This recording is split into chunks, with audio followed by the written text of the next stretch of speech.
Allez, c'est parti.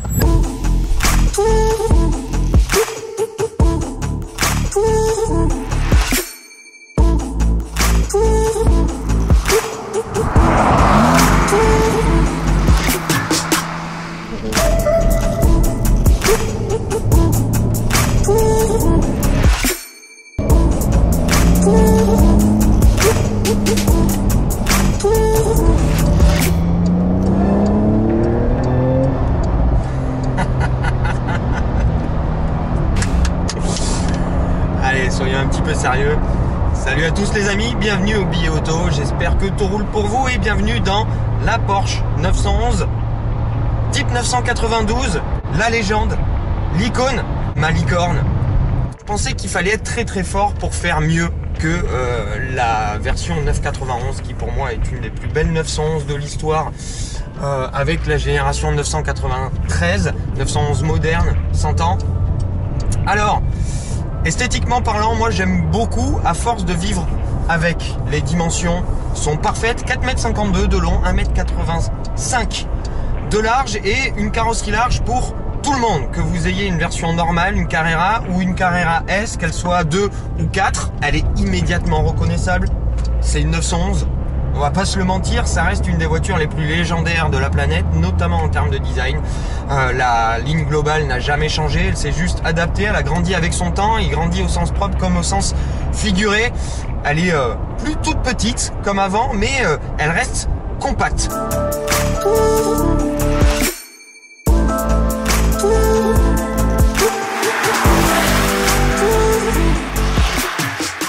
J'aime beaucoup l'avant et l'arrière, j'ai eu du mal à m'y faire avec ce bandeau et puis ces feux effet 3D, mais je vous avoue qu'à force de tourner autour de la voiture, on finit par la trouver diablement belle.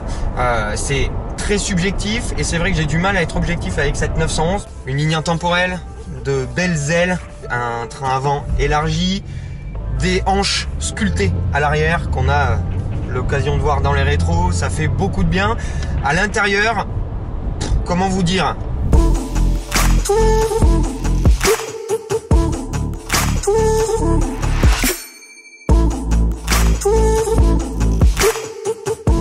on est à ça, mais à ça de la perfection ultime. Le dessin de la planche de bord creusé, assez uniforme dans le design global, rappelle les anciennes 911. Il y a des rappels directs aux 911 qui ont couru jusqu'à la génération 993 qui a complètement changé avec l'arrivée de la 996. Et c'est magnifique à regarder. On a cette grande casquette avec une partie très plate ici qui peut être plaquée en bois, en alu. Ici on a de l'alu. Devant soi, les 5 compteurs Porsche, le tachymètre central qui est là, extrêmement bien dessiné à la façon un petit peu horlogère. En termes de design, c'est aussi recherché que beau. Et on a 2 écrans de chaque côté pour arriver à 5 et c'est bien fait. C'est très bien fait étant donné que sur celui-ci, de ce côté, on peut arriver à avoir un GPS en grand écran. On a toutes les infos de la voiture. Ici, on va avoir le compteur avec quelques rappels, la limitation de vitesse, etc. Vous pouvez naviguer avec le volant, avec les 2 compteurs. Tout est très ergonomique. C'est extrêmement bien fait. On a ça devant les yeux. On est dans une Porsche. On a une console centrale qui est bien relevée avec des touches tactiles bien faites. On n'est plus sur une fonction, un bouton comme à l'époque, mais je dois avouer qu'en termes d'ergonomie, toutes les commandes globales sont là. On a des petites touches piano de raccourcis qui sont juste magnifiques, parfaitement intégrées. Et le fruit de la discorde, le petit levier de vitesse qui est ici, qui divise, mais qui est plutôt bien intégré. Sensiblement, on a quelque chose de creusé ici, c'est beau, tout est recherché. Et on a ce volant absolument parfait, 360 mm. Il y a juste un petit bémol parce qu'il va falloir que je lui trouve des défauts à cette voiture et parce qu'elle en a pas beaucoup. Elle en a pas beaucoup et pour moi c'est juste des détails aussi. La position de conduite pour moi absolument parfaite, mais ça me cache un petit peu les 2 écrans à l'extérieur, ce volant là, donc je suis obligé un peu d'aller les chercher. Mais bon, globalement c'est pas très grave étant donné que toutes les infos sont là et même pas besoin d'head-up display, vous avez vraiment tout devant les yeux, c'est bien affiché et ça fait qualitatif. Les nouveaux sièges sport qu'on a sur notre version, ici la position de conduite est vraiment impeccable et ces sièges en termes de maintien ils sont beaux et ils sont réglables sur 18 voies. Je suis parfaitement installé, parfaitement maintenus. Ils sont beaux, on est bien dedans. J'ai les fesses posées par terre et le volant bien vertical devant moi. Et j'ai vu sur cet habitacle qui est royal. On a du cuir partout, de super qualité, un cuir chocolat en plus sur notre version qui est magnifique. De l'Alcantara ici, les ajustements et les matériaux sont à la pointe de ce qui se fait. On a vraiment l'impression d'être dans une voiture de luxe avec un dessin et une position de conduite d'une voiture sportive. Pour moi, Porsche, c'est quasi 100%. C'est vous avez tué le game avec cet intérieur de 911. Qu'est-ce qu'on est bien! La techno est là, en plus des deux écrans. Vous avez sur notre version extrêmement bien optionnée, on a 50 000 € d'options sur notre version 4S. Régulateur adaptatif, il est là, très bien pour les longs trajets, elle peut les faire sans problème. On a le nouveau centre d'infodivertissement avec cet écran tactile extrêmement fluide, très bien intégré. Et là, ça fait 3 jours que je fonctionne avec CarPlay. Et CarPlay vous laisse également une partie de dalle de raccourci typiquement Porsche, et vous avez l'affichage CarPlay avec la mise à jour d'iOS 13 qui est juste parfait. On a le meilleur des deux mondes, on est dans une voiture de sport mais c'est équipé comme une voiture de luxe et vous pouvez la rouler comme une voiture de tous les jours, et il y a toute la technologie qui va avec. On a une énorme boîte à gants, on a des rangements un petit peu partout dans les bacs de portière, ici au centre, on a un vide-poche ici. C'est vraiment pratique, c'est vraiment pratique. Vous pouvez voyager à 4 du moment que vous avez des gens pas très grands à l'arrière, parce qu'il y a même un petit peu plus de place que sur la génération précédente, j'ai l'impression. Et surtout, les dossiers sont un peu moins inclinés vers l'avant, vous êtes moins comme ça quand vous êtes à l'arrière. Et vous pouvez vous permettre de partir à 4 avec des enfants, avec des gens qui sont pas très grands. C'est une vraie 2+2. J'aime, parce qu'on est sur la définition de la GT. Vous allez voir que c'est pas terminé cette définition de la GT.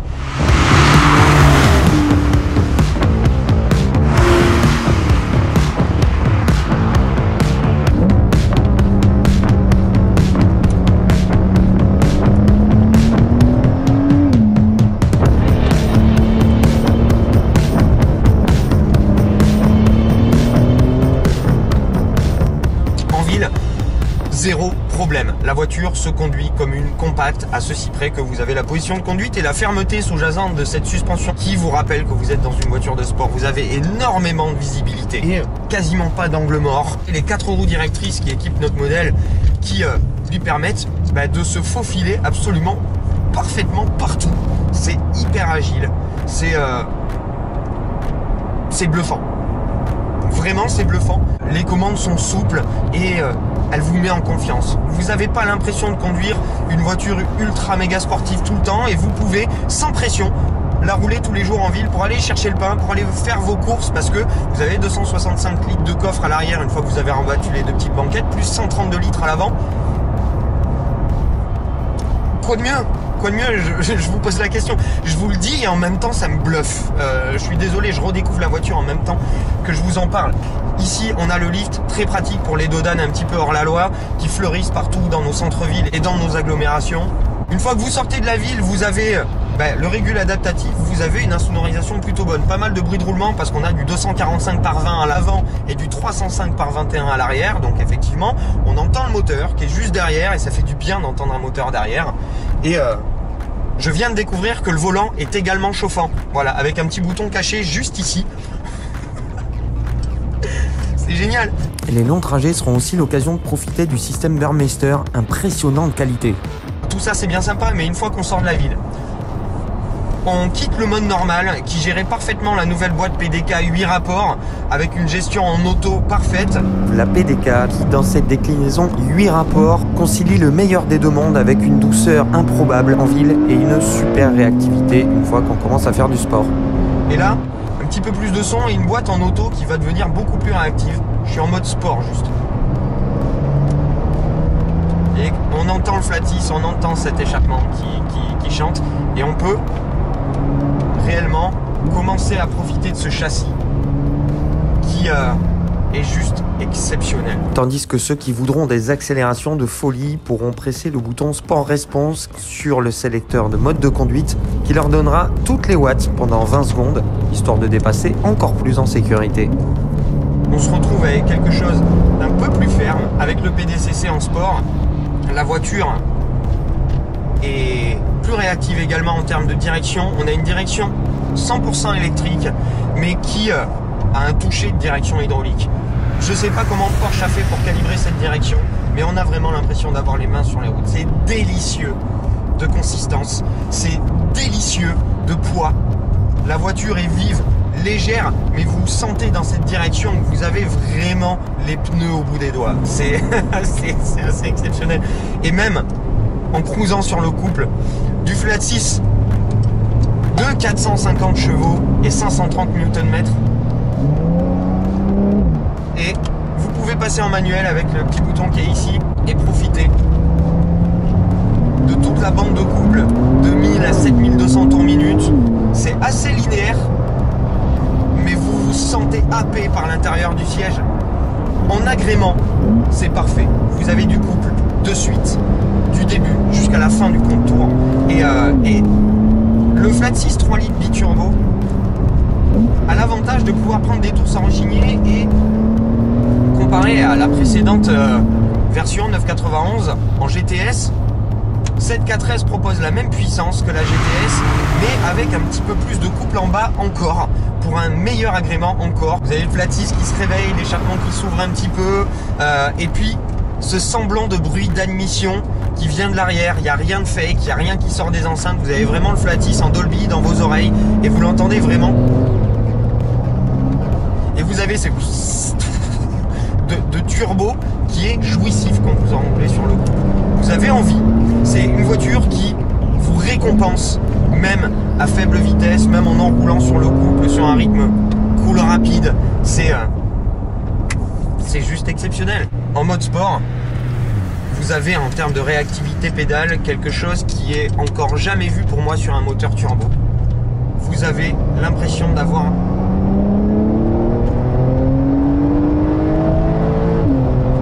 c'est bon. Vous avez vraiment l'impression d'avoir un moteur Atmo sous le pied. C'est enjolivé en plus avec la quasi-absence de turbo-lag. Vous avez vraiment l'impression de conduire un Atmo. Et là, Porsche a fait un travail totalement exceptionnel sur l'agrément. Et notamment en mode sport ou en sport plus. En mode sport et pas en sport plus, vous avez des petits pétaradages, des petits backpacks. Ça fait du bien, c'est toujours hyper agréable. Et si vous voulez aller chercher les tours, il n'y a absolument aucun souci. La voiture est pleine jusqu'à 7200 tours minute. Et là, les chiffres ne servent plus à rien. Et là, c'est juste du ressenti pur et dur. Vous arrivez, vous attaquez les freins. Là, on a les freins acier. La consistance est parfaite. L'attaque est franche. La voiture se place parfaitement. Vous avez les mains sur la route. Et là, vous pouvez enrouler tranquillement. Vous placez la voiture sur les freins. Vous tournez. Le train avant est loin de ses limites. On est sur des levels de grip et de ressenti qui me rappellent, et trait pour trait, la GT3. L'élargissement des voies à l'avant participe énormément pour ça. Et vous relancez déferlante de couple, quel que soit le régime sur lequel vous êtes. Vous avez l'impression de conduire une petite GT3, récompensante quelle que soit l'allure que vous choisissez d'adopter sur un cool rapide ou sur une attaque franche. On rentre un peu tard sur les freins, on te fait tourner la voiture, on est loin, et dès que vous remettez, les 4 roues motrices privilégient l'arrière tout le temps. Vous avez une voiture qui va se décaler, qui va pivoter sur son point milieu et vous le faire sentir dès le début, et elle est traître à aucun moment. C'est... Je sais pas quoi vous dire. « 0 à 100, 3 secondes 6, 3 secondes 4 pour notre version équipée du Pad Sport Chrono. C'est totalement crédible, je me demande si on n'a pas fait moins déjà en plus. Et là, bam, voilà, un virage qui se referme, la voiture qui se décale, qui vous le fait sentir ultra safe, même en Sport Plus avec l'étarage de l'ESP un peu plus permissif. Et voilà, rentrez sur les freins. Et comme vous avez une position de conduite absolument parfaite, un volant bien vertical devant vous, vous voyez bien, vous avez les 2 petites arches qui vous permettent de placer la bagnole au millimètre. Hop, ça bouge juste ce qu'il faut. Là c'est très gras, on est dans la vallée de Chevreuse. Oh, et ça reprend. Et le freinage est infaillible. On est sur une Porsche, hein, c'est pas une surprise, mais Wouh! Je calme le jeu et puis on va conclure. On va conclure parce que cette vidéo, je pourrais vous parler de cette voiture des centaines et des centaines d'heures. On va éviter ça pour votre bien. Cette 911, elle est récompensante du moment où vous tournez la clé, du moment où vous arrêtez. Et même quand vous arrêtez, ben vous sortez, vous regardez la voiture, vous êtes habitable, vous êtes... Elle est exceptionnelle, j'ai envie de pleurer. Je vous jure que j'ai envie de pleurer. J'ai pas envie de rendre cette voiture Porsche, s'il vous plaît. Continuez à faire des voitures comme ça et continuez d'avoir cette gentillesse de pouvoir nous les faire essayer. Parce que... ouais, c'est la voiture de l'année, je suis amoureux. Totalement. Et encore, là on a une version donc Carrera 4S. Les Carrera tout court arrivent en 385 chevaux avec le même flat 6. La boîte méca arrive. Yes, la boîte méca arrive. Et on le voit, on les voit tourner depuis un petit moment. 7992 arrive peut-être l'année prochaine ou en 2021 en GT3. Et en GT3 Touring avec la boîte méca. Un flat 6 de 4 litres qui va développer environ 520 chevaux, je pense. Avec la boîte méca, le flat 6 de 4 litres, 520 chevaux dans ce package de 992. Comment vous dire? C'est... Quelle belle époque pour être en vie. Quelle belle époque pour être en vie. Je suis de plus en plus nostalgique des voitures anciennes. Mais quand on a l'occasion de conduire ces voitures modernes, avec les 4 roues directrices qui la font pivoter sur place dans les épingles, qui lui donnent une stabilité mais incommensurable, et je pèse mes mots, dans les courbes rapides, des châssis aussi exceptionnels, des touchés de direction, de l'agrément, un feeling parfait à la pédale, des sensations tout le temps. Quelle belle époque pour être en vie, les amis. Je pense que je vais m'arrêter là.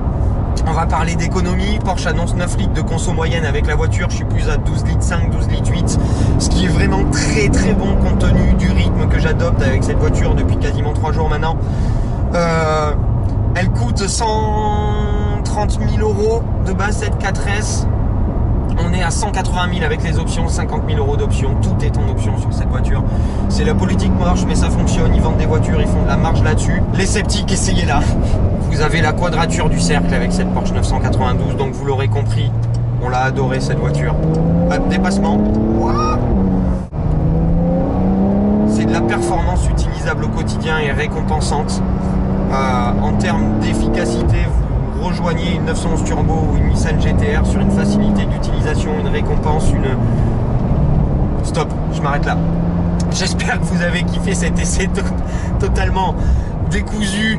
J'espère vous avoir donné à peu près ne serait-ce que 1% du kiff que j'ai pris avec cette 992.